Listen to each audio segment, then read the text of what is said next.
This is good. Let me pause you for a sec, Joe. It was my fault. I was supposed to be recording this. We are gonna hit record, so we're going over just people's day-to-day operations. So Joe, take it away, my friend. Yeah, Start when you brush your teeth in the morning.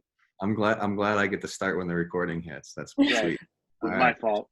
Well, Amy said she's a night owl. I'm the exact opposite. Unless I had a little bit too much wine with my wife, I'm in bed by 10 o'clock. So I'm up early. I think Sam Schaefer and I do the early wake ups, if I remember right. So I'm up at about 5 o'clock. I check some stuff out as far as just like what I'm reading and stuff like that, and scripting. And then I am the silver lining that I've had is I've jumped on my bike, whether it's on my trainer or outside.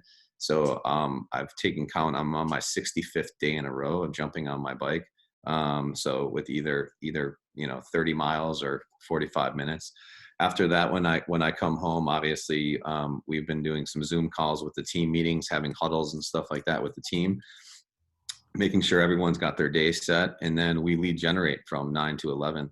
And we try to make top 20 contacts. So that hasn't changed. It's been really easy to lead generate right now. Sam kind of touched on that earlier, just calling, checking in on people, seeing how they're doing.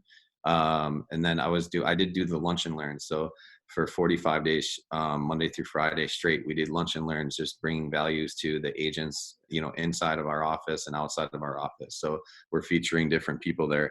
And then in the afternoon, we were working on the business, right? What else do we need to be doing? What else do we need to be working on? How else do we need to pivot? Another great silver lining is you got to have, dinner with your family. So we would have dinner with the family and then hang out for a little bit and then repeat it. Like Amy said, it was just Groundhog Day, just doing it each day. Do you mind if I dive into lead generating a little bit more? So you're saying you're getting up at 5. I'm making notes here on the side. So one reoccurring theme that I've seen is you guys are all pretty early risers. Lead generating. What are you doing from 9 to 11? I know you said contacting past clients. Like, is there anything that's changed during pandemic time versus non-pandemic time that you are doing personally, that you're instructing your team to doing? And this is obviously open to Joe because you mentioned it, but Julie and Amy, I'd love to hear your thoughts as well on this too. I mean, I'll go first, Julie and Amy, and then you can take it from there. But like, we follow a formula, right? I follow a formula pretty consistently where I send 5 text messages, I make 5 phone calls, I send 5 emails and 5 Facebook messengers to people. That's worked for me at a high level. And literally, when you say what's changed, it's just gotten easier, right? You don't have to call with something of value or outside of just how are you doing, anything I need to do for you, is there any questions that you have about the real estate market? So that's the only thing that's really changed for me is personally, is that it's gotten easier. Recap that: 5 text messages, 5 emails, phone calls, and what was the other? And then 5 Facebook messengers. Facebook. Okay. Messengers. Got it. Okay. My prospecting is, I don't know, it's always been very organic in that way that it's, and I know this is the same for Joe and Julie, that, you always want to work your sphere of influence, and working my sphere of influence. And we become very close with our past clients, and some of them are very best friends. So, even this weekend alone, it was my husband's birthday. So I think we had, I don't know, at least like 15 families come by to take some alcoholic beverages in our driveway. So just like the opportunity to really connect with our clients. And the silver lining of this pandemic is being able to do that in various ways. So we actually host a lot of Zoom get-togethers and social hours and family times with other people and other families and our past clients to check in on them. So that's actually been really fun to do. And it's not like very real estate involved at all, but it's really connecting with the people who we've helped in the past. So that has been really fun and fun and interesting at the same time. All right, so for me, it's 3 things. Right before all of this happened, I had gotten licensed and was expanding into Palm Beach. And I was just supposed to be doing a event with 200 people in Palm Beach for have a cocktail party to get to kind of market myself with my business partner down there. So we had to pivot immediately on that and cancel that, reschedule for a year from now. So we've been in contact with all of those people, which has taken a complete change. Also, probably the other second thing is networking with other Sotheby's agents from all over the United States and major markets, Zoom calls, understanding markets, trying to figure out how to help each other, and just to learn from what's going on everywhere else, which has been super interesting.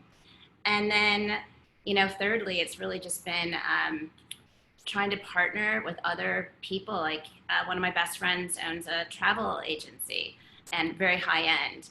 Another one is into healthy lifestyle, Salveo and Huffman Travel. So my two friends, Shauna Owen and Elizabeth Cole, we've been starting to cross market and network and help each other as women in business. So. That's cool. There's a lot of good takeaways. Strategic partnerships, connecting more with people within your company. I don't know. I have found that this has connected more people because I don't know, for me, it's one of those things where you feel somebody maybe you wouldn't have grabbed dinner with or grabbed a beer with or grabbed coffee with. Yeah, you just Zoom connect for 20 or 30 minutes and it just unites you, and you find out you have more synergies than you thought. I'd like also to pause. I know some of you were joining late. We will have time for some Q&A at the end. I want to plug that a little bit. So if you have a question, please just type it in the chat. We'll filter through them, and they'll get funneled to me. So right around 10:45, we'll more than likely start the Q&A part. Also, too, I want to pause for a little station identification. Yes, I'm going to take off. We're going to go straight Real Producers right now. I'm going to take off my virtual background. This is not a mural on my wall, believe it or not, everybody. So if you guys are thinking of something to do, okay, I know everybody probably wants to catch up on their latest issues of Real Producers. So if you're backlogged, this is something to do. So there you have it. So these are some cool practices that have been in place. What are some habits? Like what are some, because obviously you're going to lead generate, obviously you're going to network and be out there, but what are just some strong habits that maybe were not pre-pandemic, but now that you've started doing the past 3 months, it's gonna continue to hold for the foreseeable future in your real estate careers? All right, I'll start. I think more Zoom meetings. There's no reason that I need to pull my whole real estate team together in an office. I mean, we should probably have more higher touch points on Zoom and more frequent, shorter meetings. So that's kind of my plan. I like that. Amy, go ahead. Yeah, we created we all have systems, but I just became a little bit more systematic and more efficient especially with our buyers, and really kind of honing and focusing. So I created a questionnaire to really just understand better what they're looking for. And it was probably something that I wanted to do a long time ago. I just never did it. So, and the cool thing is that, they really it's a lot less showings to get them to under contract, which I really appreciate. They don't want to spend as much time out. I don't either.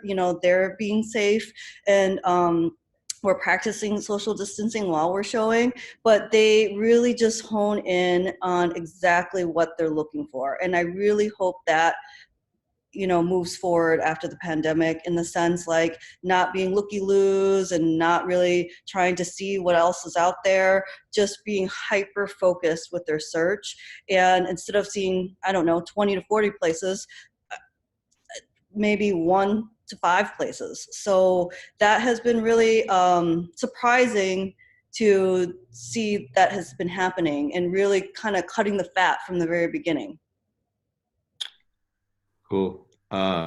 Yeah, Andy, I love that question because one of my favorite quotes of all time is from FM Alexander, and it says, "People do not decide their futures; they decide their habits, and their habits decide their futures." And Love for it. me, like one of the best habits that has kind of forced me into this was really expenses and cost, like how profitable. Really looking at my P&L statement and looking to see how profitable you actually are.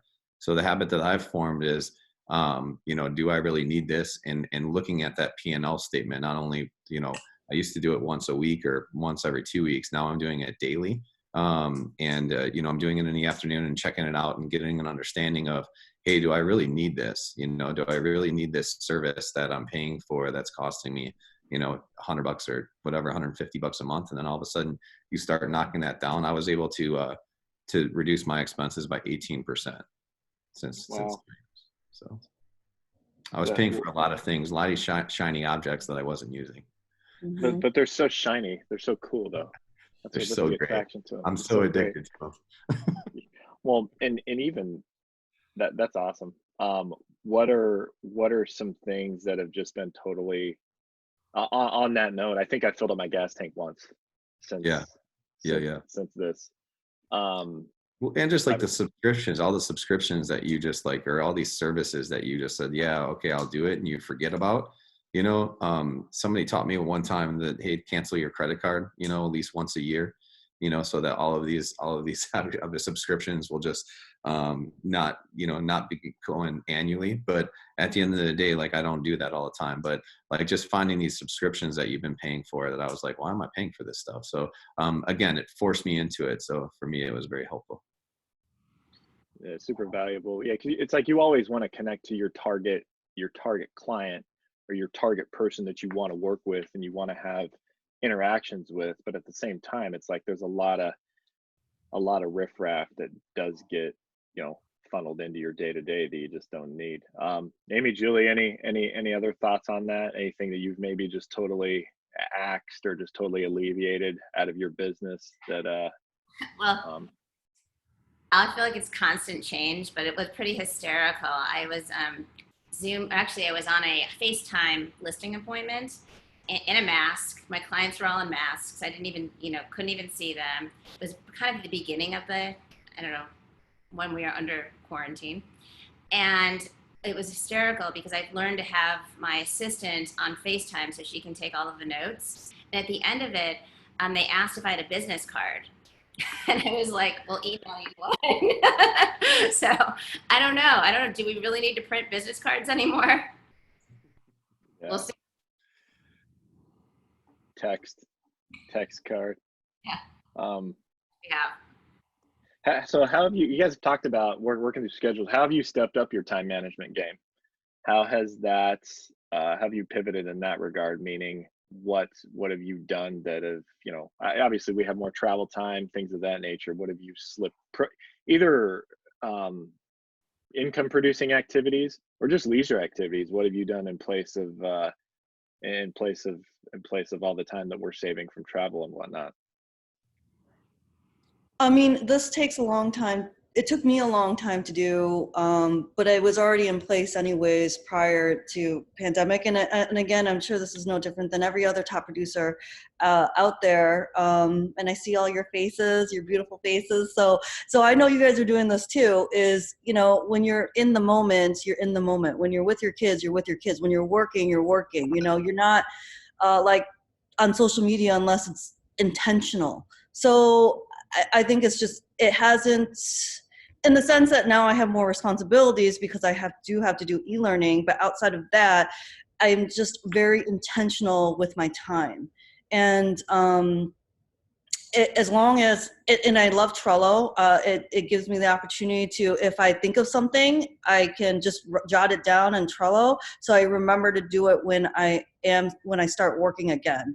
So that has been incredibly, I was always, again, doing that before, but even more so now, like if something just pops in my head, it doesn't distract me from what I was doing. It just put it in the Trello, and then I don't think about it until I start working again. So I think just, practicing that habit all the time has been very helpful for me. I feel so much calmer. I feel like, it's great to be able to not be running from one place to the next. And it's been kind of a silver lining to have a little bit of a pause right now. That's great. Yeah, I mean, to their points, it's kind of forced us into efficiency, right? So, I mean, time blocking is tough. I mean, it really is, Yeah. and especially in the industry that we're in, you always have something else coming up. But at the end of the day, I think that just your environment has gotten a little bit more relaxed on it as well, and people are a little bit more understanding. So therefore, your time blocking can become more efficient, right? So at the end of the day, my time block has become more efficient, and then your family, because your family is at stay at home as well, right? So they're working on that as well. So when you're doing it as one unit, it becomes easier to do. What are some, let me dive in a little deeper on that, Joe. What are some things that you're doing or training your team to do that's making your time blocking more efficient? Like what specific tasks? I Um, mean, so right, like the core of our business is always, as we've always said, is lead generation, right? So we've been time blocking our lead generation and holding Zoom meetings while we do it, right? To hold each other accountable to doing it. So that was something that was helpful as well. That came into the Zoom, and then as far as like family is concerned as well, right? So hey, my wife's home, like a lot of the working mothers here, right? They're homeschooling kids, right?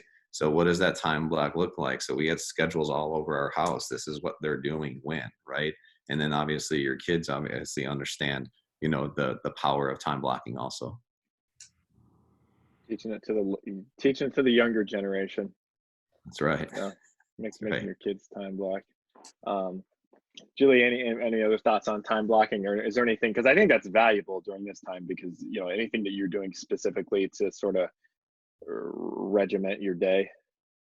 Well, what's hard is a lot of times when you had 3 different events in one night, you could pop into each one of them, but you Sure. can't when you're on Zoom. You need to be there at the beginning, unless it's kind of a casual cocktail party. So that's just been the one thing for me, that you've got to make choices, but also holds you accountable. Then you can actually be more present in that event versus trying to run to 3 things. It makes prioritize a little bit more what's important, what's not important. I mean, any other thoughts on that, Amy? Or I actually have a separate question for you, because you alluded to it earlier, but I'd like to give you the opportunity if you have any. Because yeah, you have 3 little ones running around. Well, two running around, one running around here in the near future, right? Well, no, one Um, crawling around right now. She's crawling just around. turning 1 in June, and then I have a 7-year-old and a 5-year-old. So one of the crazies with 3 kids. Yeah, I remember your little one's a little ahead of ours, but yeah, I would love to hear your thoughts, because that takes, with young kids, I mean, that takes a lot of just it's draining. It is. Anything that you're doing specifically to time block? I think Joe touched upon it too. I think my clients know that I don't hide the fact that I have 3 children. I think that's I always intertwined my personal life with my business life. Like a lot of my clients also have children, and they're usually the same age as my children. I'm president of ARIA, and we had our board meeting, and my 3 kids were part of the board meeting. I mean, it just has to happen. You just have to, I want to continue to work. I love my job. I love this industry. I love this career. And I wouldn't be me without it, but I also wouldn't be me without my kids. So I I think any parents or anybody, you just make it work. Anything that you're passionate about, it doesn't have to be with kids, but anything you're passionate about, you're going to make it work. So, I mean, it doesn't come without some stress and high octave yelling, but you just make it work. It was, I'm not going to lie, was difficult in the beginning to get used to it. But now, like you had mentioned, Andy, over time, we've learned to deal with the fact, like my kids know that I'm on a webinar right now, and they know not to come in to, to start screaming at me. So things like that. Whereas when we did our test run, they didn't care, you know? So they know their boundaries as well. And this came over with time too. That makes sense. So I want to shift gears here for a sec. Amy, you mentioned right in the very beginning about just having more time to do like marketing pieces and things of that nature. Is there anything that you're doing now specifically, like maybe COVID related, as far as like a marketing piece goes, or is it just stuff in general that you didn't have time to do before that you're now doing? Sure. I mean, we always wanted to work on a buyer's book. We had, I guess, like a generic one. Now we have a beautiful one that we were able to make electronically that we can send over to our buyers. We were able to revamp our listing presentation because that took a lot of time actually as well. So we revamped our listing presentation for our clients. We did some more marketing materials, Chicago versus suburbs. That was something that we again wanted to do, but I'm sure we all are feeling that a lot of people are more interested in the suburbs than they were before. So getting material for that has been something we're working on as well. I mean, I'm again going back to ARIA, I'm president of that, so we're raising money for meals to hospitals. I have a lot of clients who are doctors, so we also provide meals to the hospitals that they work at too. I mean, that's not necessarily meant for marketing per se, but it was just something nice we wanted to do. So, and I'm sure we're all doing our wellness checks and whatnot. A lot of my clients are physicians. I mean, a lot of my family members are physicians. So checking up on them is something that we want to do regardless. So it was something that even more so just outside of work has been really important to us to do as a family. Super cool. Joe, Julia, what about either two of you? Any ways you're getting creative as far as marketing goes over the last 2-3 months? A lot more videos than usual, right? You know, a lot Sure. just more personal videos saying who you are and stuff like that. But some people have been doing that for a long time. I just had to dive into it. Yeah, and I've just been working on cross marketing with Chicago, Palm Beach, since I've had so many clients and friends that they've moved down there and they are moving down there. So I like it. Let's see here. So if we're going to open it up for questions in about 3 to 5 minutes, some of you have been messaging me privately. So if you don't want to put it public in the chat, that's totally fine.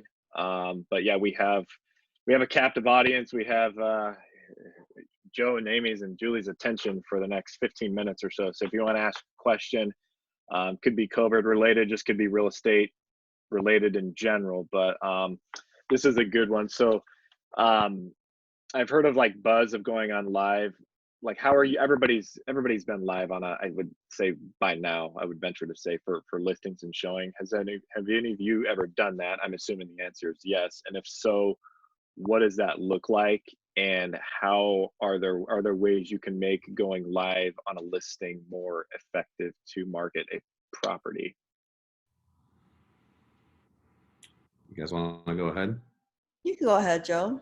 All right. Yeah. I mean, I've done some actually showings, you know, so we had a protocol, right? We said, hey, before you see the place, we had certain questions that we asked them, right? You know, have they been traveling, safety things and things like that.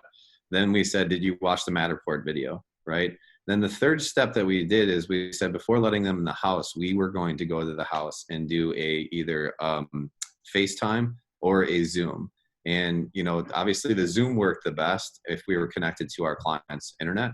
So you had to make sure that you were, you know, got the internet connected. And we did just literally a Zoom showing. And how this worked, it was great because it was more efficient. The people were either super interested in saying, yeah, I either want to come back or I'm ready to make an offer, or it would just say, hey, listen, you know, no, this house isn't going to work for us. So it worked out as far as efficiencies are concerned. You know, that was the showing aspect. I'll let Amy or Julie talk about the listing presentation. Yeah, all my listing presentations, I actually do FaceTime and Zoom first. And then, and we actually walk through the home prior to me physically meeting them, but we walk through the home through FaceTime or Zoom and answer any questions or whatnot. And again, to limit interaction, physical interaction, at least for the last 4 listings, we've been able to sign them, and then I go physically see it during the photo shoot. So, and then we would adjust the price if necessary. So after seeing it physically, so that has been helpful in the listing presentation side. Once the listing goes live, we will always do Zillow Live, Facebook Live, Instagram Live. Sometimes we'll do Redfin, it just depends, but I mean, we're already there anyways, so we'll do Redfin video as well. Because on Zillow, you do have to do a live video with your phone. You can't like upload a professional one, unfortunately. Then after that, you know, all these links, of course, are all up there. And I would say for the most part, a lot of people see all these things, and it goes back to that buyers do not want to put themselves at risk either. So they Sure. really know the home before even walking through it. So, so if they do request a showing, we will accommodate it. Just depends on the property. On if we would be there or not. So it just, and it's been going great so far. You know, I'm just trying to adjust to everyone's, it's just based on human behavior. I mean, some clients want to see me in person that I have never met before. But again, it's just protocol. It's just what you guys have all said. Trying to, you know, keep sane and keep clients sane. I think our biggest job in this industry is being a psychiatrist almost. Sure. Because some people are, I mean, it's like apocalyptic to not understanding that what the reality is. And it's really hard to find people that are in between right now. Well, and I think there's takeaways from all three of what all three of you said, because you know you have the protocol, make sure that they've been screened, and then Amy seems to have to put it all on different platforms, and then Julie, I like your thoughts of you just kind of mirror them and meet them where they're at. You have, you know, one end the sky is falling, and then you have one end like, yeah, no big deal, I'm gonna go out and go to a bar tonight, you know. So I feel it's just meeting them where they're at, so that's great, and just finding a middle ground that works. But so what's the prediction? Let's see here. For that's a good catch up. Thank you for chiming in, my friend. What are you guys predicting for the rest of the year in terms of the real estate market, and why? Like when the stay-at-home order is officially lifted and people start getting back into the swing of things, which, you know, it's a nice week. So I mean, that might be happening very soon. But what is your prediction, and why when things go? I'll go. My prediction is the real estate market's going to come storming back. Like I said, and I think it already is. We're already seeing it. And the reason is this wasn't a financial crisis. This wasn't anything that the real estate market, you know, had any influence on a pandemic, right? This was a pandemic at the end of the day. So if you take the pandemic out of it, our real estate market was what it was. And therefore, you're just going to see the demand actually probably get enhanced because people are either going to want bigger places or backyards or things like that. So I personally think that you're going to see the market, you know, storming back. Unfortunately, the unemployment rate is going to have an issue on it. And at the end of the day, like, there's still buyers out there and interest rates are still low. And, you know, as long as the consumer confidence is there, I think it comes storming back. Yeah, I agree with Joe. I follow the international market as well. And again, back in Asia, this was happening in January. So you see a dip, like we saw a dip. Theirs happened to be in February and early March. Ours was, you know, April. So, but it just surged right back up like nothing happened right afterwards. And we're going to see that happen as well here too. We have just the same, I'm reiterating what Joe had said, but we're not dealing with a financial crisis. We don't have enough inventory. Interest rates are drastically low. So the problem will be that clients will not be able to find things that they're looking for. So that's the only thing. So I hope that we all try to get our sellers to go to market so we can make all our buyers happy. And yeah, I think it'll still be a great year, but work-wise. I completely agree with you, Amy and Joe. I think now people are going to value their home more than ever. You know, people that now have 3 kids in a co-op in the city of Chicago are going to want a second place. That's already kind of occurring. And I think other people are going to think, you know, if we had another pandemic, and it's going to be in their minds, you know, where would you want to be self-quarantined? So, and I think that people will want to have more than one residence that live in a city right now. You mind expanding on that? Have you found it to be either, and this is open to either one of you three, have you found that to be good for business? I mean, I'll be frank, I've had those thoughts. Our house is not, we bought our house and we had 2 kids and now we have 4. So, I mean, my wife and I have had the conversation of, you know, a bigger home, a bigger car is not going to make you happy. You kind of got to deal with you know, deal internally before you deal externally. But at the same time, yeah, obviously everybody wants more space. So have you found it the opportunity and you know, people expanding or wanting to upsize over the last couple months? Well, I just saw Tommy's comment, and it's totally true that he wrote, I think floor plans will change moving forward with new construction, the need for dedicated large homes offices.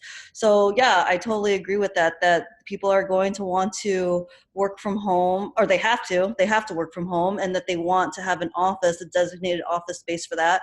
I'm also getting requests for larger living spaces and more backyard space as well. Those 2 things are coming up a lot in home searches. Again, going back to people who were not necessarily considering the suburbs before are considering it now. Sure.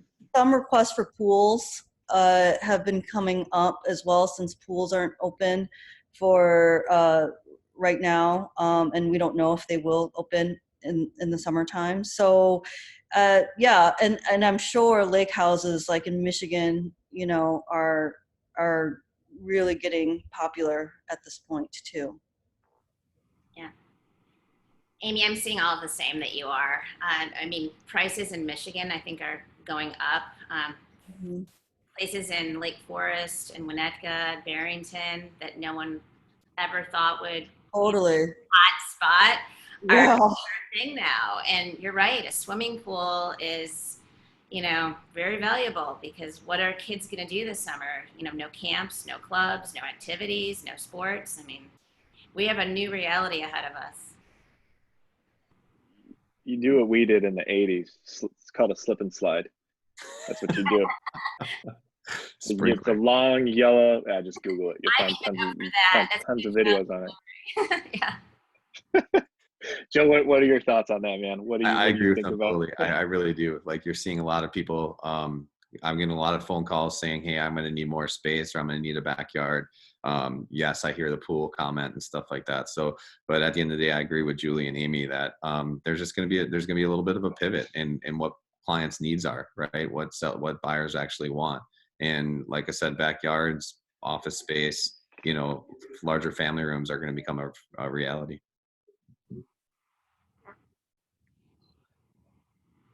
Any other thoughts? I would also like to ask, like, what specifically, and we're approaching 11 here, so we can kind of, I mean, if there's any other questions if people have specifically, just feel free and type in the chat. But how do you plan, all 3 of you, I'm curious to hear your thoughts. How do you plan to capitalize on this? And not from, I mean, not from you guys are all very giving people, but not from like a greedy standpoint, but I mean, what are the opportunities? Like, how do you plan to capitalize and grow your own personal business while this is going on, and as we come out the other side? I'll go first. You know, Andy, you and I have talked a lot about this. I'm all about the fundamentals, right? Like I'm all about repetition and just doing the same thing, you know, a same thing every day, time on task over time. So at the end of the day, like, you know, our business will become more digital. Absolutely. There's no doubt about it. And it will become more efficient and it will become more profitable. Because like I said, the biggest thing that I've learned is that there's some of these things I was paying for that I don't need, you know? So at the end of the day, if we can keep our transaction level up, you know, and our expenses low, we're going to become more profitable. Yeah, I don't think my, I think that my mindset has always stayed the same as, you know, I'm going to consistently always strive to be in the top 1%. So, and continue to grow by 20% every year. So that never wavered for the last like 10 years for me. So again, it's just trying to figure out how to do that in this market. And, you know, I think someone had mentioned, you know, it was nice to have kind of a slowdown when it's normally really busy. And typically I business plan all of Thanksgiving to Christmas. And this opportunity has given me the chance to kind of do things that I didn't get a chance to in that holiday break where I usually plan for the whole year.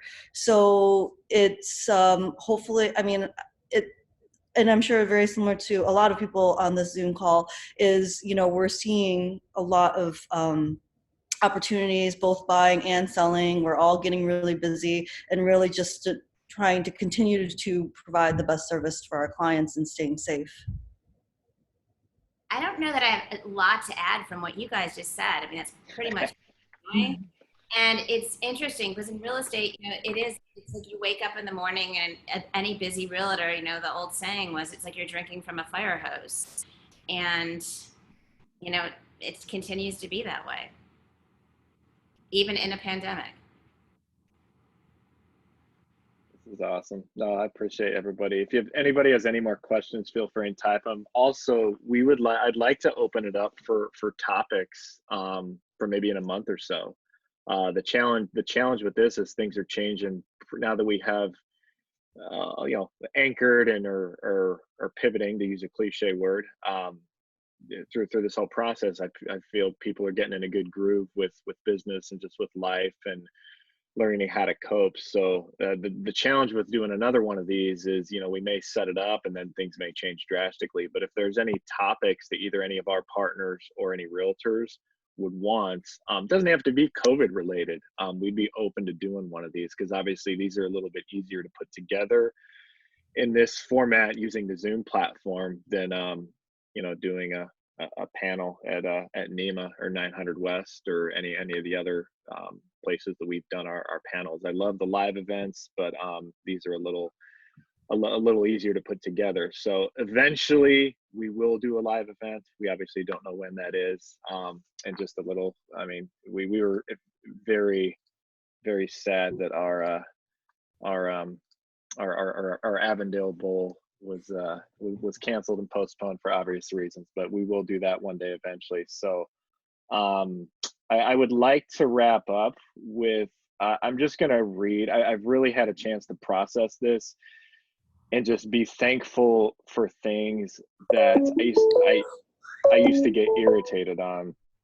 So I'm going to read my publisher's note for June, and we will wrap up with this. So here it goes. I got a little teary-eyed when I was reading this, so please bear with me. As a father of 4, I know that for every moment of elation we have with our kids, there are about a dozen moments that we'd rather not broadcast on Facebook. With the reality of our new norms of staying home during this pandemic, my patience with my kids has been placed under a microscope and tested to the max.